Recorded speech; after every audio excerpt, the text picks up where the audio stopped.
cognizant, yeah. So I got no issue. Will the Senate please come to order? Our devotional exercises will be conducted by the Reverend Scudder Parker of Middlesex. Welcome.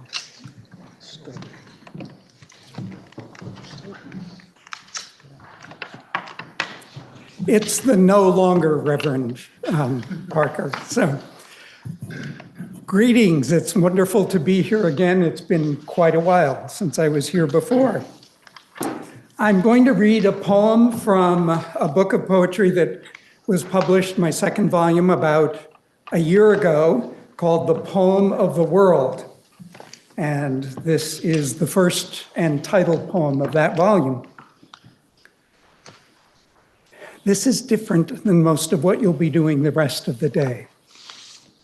The poem of the world reveals itself like a doe's hoof tapping ice till she can drink. Startles like the rust of purple on this fall's forsythia leaves, though it may have used that small voice every year unheard. It blinks like red and blue potatoes dug this morning, drying in the sun, testing their startled, untrained eyes. It's the unexpected tickle, the fit of shared laughter in our urgency of touching that becomes another way of making love. It is an ocean beach of pebbles that suddenly starts singing, each stone its own tink, together a glorious, indifferent song.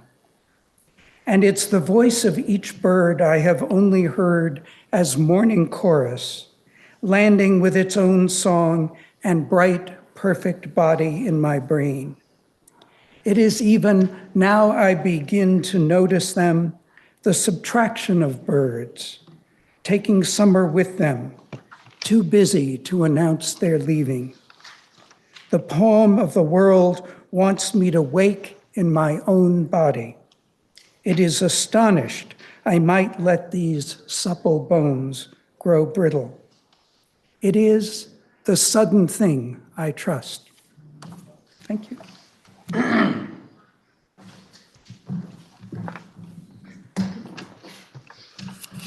Are there any announcements?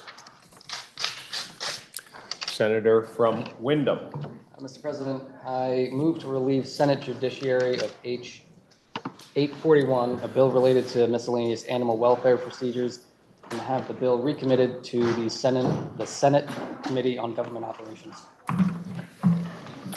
Senator from Windham has moved that H. 841 be relieved of the Committee of Judiciary and committed to the Committee of Government Operations. Are you ready for the question?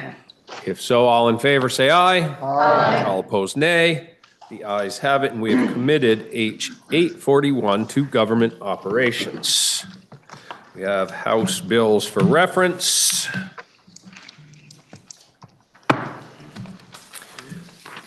We have 867, an act relating to legislative operations and government accountability, introduced by Representative Boyden. It passed the House on March 27th of 2026. Listen to the first reading of the bill.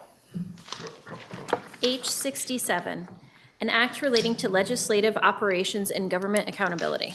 Now you've heard the bill's first reading. It's referred to the Committee on Government Operations. H567, an act relating to unclaimed property, state retirement systems, and capital debt, introduced by Representative Byrong of Vergennes. It passed the House on March 27th of 2026. Listen to the bill's first reading. H567, an act relating to unclaimed property, state retirement systems, and capital debt. Now you've heard the bill's first reading. It's referred to the Committee on Government Operations. H650, an act relating to educational technology products, introduced by Representative Arsenault. It passed the House March 27th of 2026. Somebody got ahead of themselves. That actually says 2027 on it. Please listen to the first reading. H650, an act relating to educational technology products. Now you've heard the first reading of the bill. It is referred to the Committee on Education. H772, an act relating to residential rental agreements, eviction procedures, and creation of the Positive Rental Payment Credit Reporting Pilot Program, introduced by Representative Mahaly. It passed the House on March 27, 2026. Listen to the first reading of the bill. H772, an act relating to residential rental agreements, eviction procedures, and the creation of the Positive Rental Payment Credit Reporting Pilot Program. Now you've heard the bill's first reading. It is referred to the Committee on Judiciary. H933, an act relating to miscellaneous administrative and policy changes to the tax law, introduced by the Committee on Ways and Means. It passed the House on March 27th of 2026. Listen to the first reading of the bill. H933, an act relating to miscellaneous administrative and policy changes to the tax laws. Now you've heard the bill's first reading. It's referred to the Committee on Finance. H937, an act relating to miscellaneous judiciary procedures, introduced by the Committee on Judiciary. It passed the House on March 27th of 2026. Listen to the first reading of the bill. H937, an act relating to miscellaneous judiciary procedures. Now you've heard the bill's first reading. It's referred to the Committee on Judiciary. H944, an act relating to fiscal year 2027 transportation program and miscellaneous changes to laws related to transportation, introduced by the Committee on Transportation. It passed the House on March 27th of 2026. Listen to the first reading of the bill. H944, an act relating to the fiscal year 2027 transportation program and miscellaneous changes to the laws related to transportation. Now you've heard the bill's first reading. It's referred to the Committee on Transportation.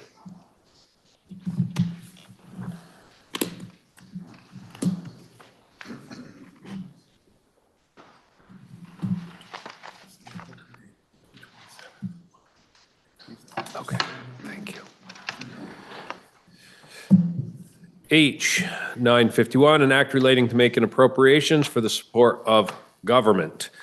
It was introduced by the Committee on Appropriations, and it passed the House on March 26th of 2026. Listen to the first reading of the bill.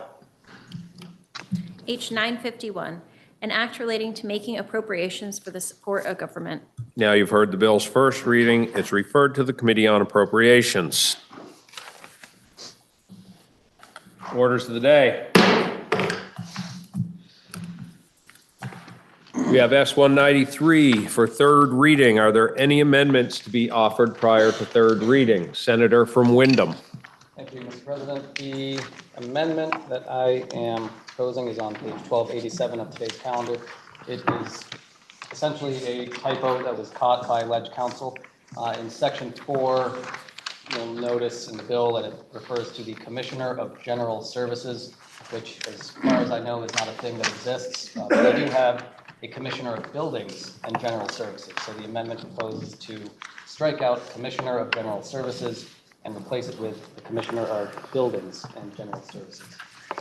That is all the amendment does, and I ask for the Senate's support. Question is, shall the bill be amended as offered by the senator from Windham? Are you ready for the question? If so, all in favor, say aye. Aye. All opposed, nay. The ayes have it, and we have amended the bill. The question now is, listen to the third reading of the bill. S193, an act relating to establishing a forensic facility for certain criminal justice involved persons. Now the question is, shall the bill pass? Are you ready for the question? Roll call. Roll call's been requested, and when the vote is taken, it shall be by roll.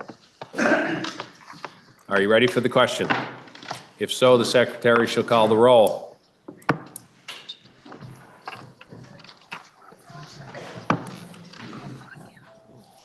Senator Baruch. Yes. Senator Beck. Yes. Senator Benson, Yes. Senator Weigand, Yes. Senator Brennan, Yes. Senator Brock, Yes. Senator Chittenden, Yes. Senator Clarkson, Yes. Senator Caldwell, Senator Cummings, Yes. Senator Goulet, Yes. Senator Hardy, Yes. Senator Harrison, Yes. Senator Hashim, Yes. Senator Heffernan, Yay. Senator Ingram, Yes. Senator Lyons, Yes. Senator Major, Yes. Senator Matos, Yes. Senator Morley, Yes. Senator Norris, Yes. Senator Pershman, Yes. Senator Plunkett, Yes. Senator Ron Hinsdale, Yes. Senator Vohosky, No. Senator Watson, Yes. Senator Weeks, Yes. Senator Weston, Yes. Senator White, Yes. Senator Williams, Yes.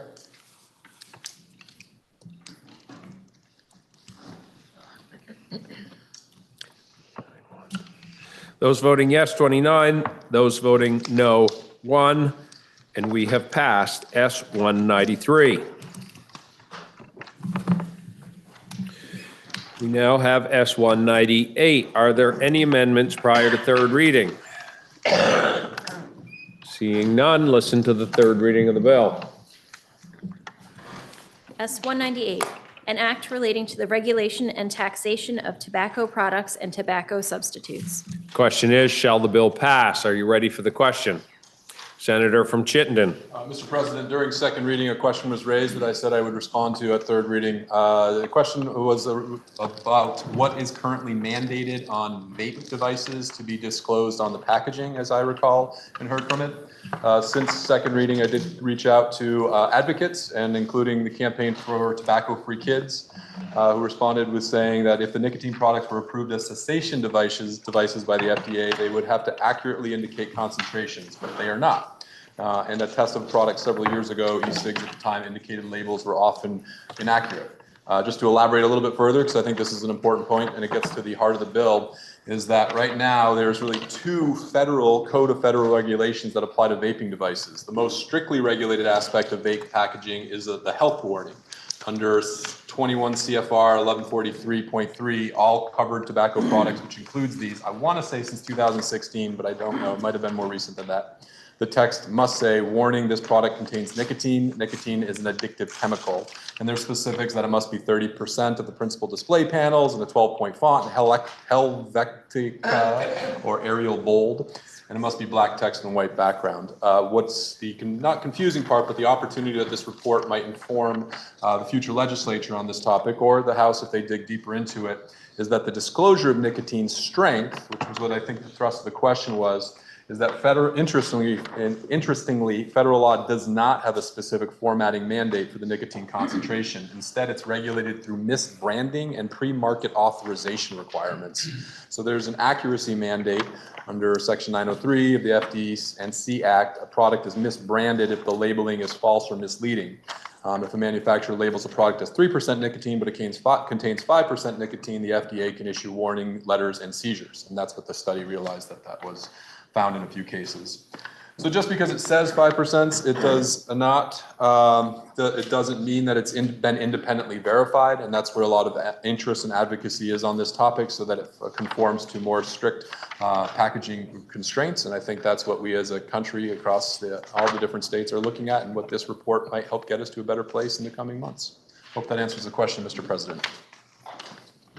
Are you ready for the question? Question is, shall the bill pass?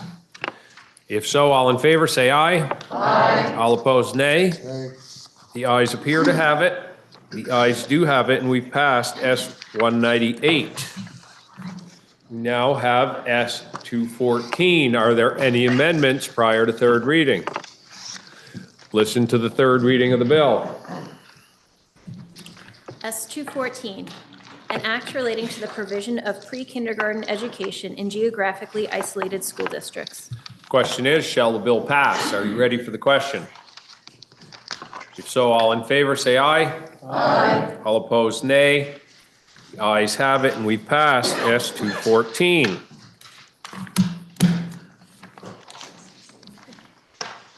We have on the calendar for action H 694. It was introduced on January 15th of 2026. It was referred to the Committee on Government Operations, which reports it has considered the bill and recommends that the bill ought to pass in concurrence. Listen to the second reading of the bill. H 694, an act relating to approval of amendments to the Charter of the Town of Bennington concerning the town manager. Recognize the Senator from Orleans, Senator Morley, for the report of the Committee on Government Operations. Thank you, Mr. President. Single one-page bill, and under Section 1, is Charter Amendment of Approval. The General Assembly approves the amendments to the Charter of the Town of Bennington as set forth in this act. The voters approved the proposal amendment on March 4th, 2025, and the vote was, I forgot this one at a time when I did this, so the vote was 1,231 in favor, 799 against. Section 2 of the bill, removal. Unless expressly modified by contract or 90 days written notice from the select board, the town manager may be removed without cause by a majority of the select board.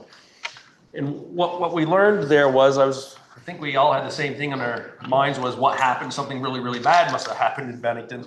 Well, it really wasn't. They'd had a long-standing manager down there for I think they testified 30-something years, and he'd gotten done. And they're moving forward with now they want to put in this charter a contract agreement, so that when they hire somebody new, they actually have a contract in place. And so that's all that this is doing. Other municipalities do the same thing, and that's the extent of this bill. Thank you, Mr. President. Oh, and House Gov Ops voted 10-0-1. 10? House Gov Ops. Oh, House, sorry. We don't normally report House votes, but thank House you, Gov Ops Senator. Voted 10-0-1. The House voted by voice on the floor. Senate Gov Ops voted out 5-0. We heard from Tucker Anderson, Ledge Council, Rep. Sandra Pincinel, representative. Thank you. For a minute, I thought you'd been demoted back to the House. Thank you, Senator. The question is, shall the bill be read a third time? Are you ready for the question? If so, the Senator from Bennington. Thank you, Mr. President, and I thank the Senate Gov Ops committee on this. It's a very small charter amendment, but to put it in a little more context, our charter review committee did spend a number of months talking about a number of different articles, and they had agreed on 6, and ultimately we do have this one here today. And to provide a little more context for why this was important to us in Bennington is Stu Hurd was our town manager for, frankly, most of my life. And he was a town manager that was, well, I will say well-loved, and I know a number of people say the opposite of that. But it was very clear that Stu was coming close to his retirement. And unfortunately, he did not get to retire because he died before he was able to retire, and before this became an issue, because we were concerned that, well, we have this removal provision. How are we going to get a town manager that could come anywhere near Stu Hurd? And so we had agreed upon this to have the new town manager can contract to something differently. We do have a new town manager right now. I don't know, frankly, if he entered into a different contract for the removal, but this is something that is very small, very important, and symbolizes actually quite a loss for Bennington. So thank you, Mr. President. Are you ready for the question? The question is, shall the bill be read a third time? If so, all in favor, say aye. Aye. All opposed, nay. The ayes have it, and you've ordered third reading of H 694. That completes the orders of the day. Senator from Chittenden. Thank you, Mr. President. Pending announcements, I move that the Senate stand in adjournment until 1 p.m. Thursday, April 2nd, 2026. Are there any announcements? Senator from Windsor. There is no Climate Solutions Caucus meeting this week, but this Friday, April 3rd, from 12 to 2 p.m. out front of the State House will be Mini Truck Day. All of you, I believe, voted positively for the DMV miscellaneous bill, which included language to codify the mini truck. So if you'd like to know what exactly you voted on, you can go out and measure an individual mini truck if you'd like. 12 to 2 mini cupcakes will be, whether we're doing it no matter what the weather. So please, you're all invited. The governor has a Subaru Sambar he may be looking at and may be visiting as well. Are there further announcements? Senator from Wyndham. Thank you, Mr. President. Senate institutions will meet at 2:30 today. Senator from Washington. Senate appropriations will meet at 1:30. Senator from Washington. Thank you, Mr. President. Senate Finance will meet at 1:30. Senator from Rutland. Thank you, Mr. President. Government operations will meet at 2. Senator from Bennington. Mr. President, the Education Committee will meet at 1:30. Are there any further announcements? Senator from Windsor. I've been waiting all day for my April Fools. And I thought maybe the April Fools was that H772 went to Judiciary instead of to Senate Economic Development, Housing and General Affairs.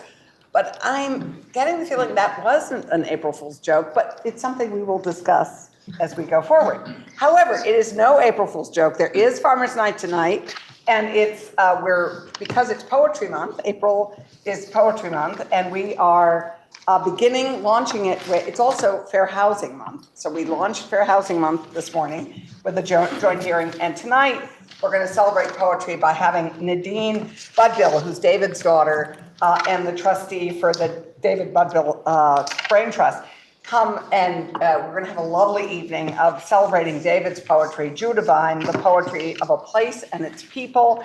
Join David Budbill's daughter and literary executor Nadine Budbill, along with actors Abby Page and Mark Roberts, for dramatic reading and discussion of the poetry that became David Budbill's Judavine. And I encourage you all to come, particularly, well, you could have loved David and you could have loved poetry. So anyway, 7:30 in the House chamber. Are there any further announcements? Seeing none, the senator from Chittenden Central has moved that the Senate stand in adjournment until 1 p.m. Thursday, April 2nd, 2026. Are you ready for the question? If so, all in favor, say aye. Aye. All opposed, nay. Ayes have it, and we'll stand in adjournment until 1 p.m. Thursday, April 2, 2026.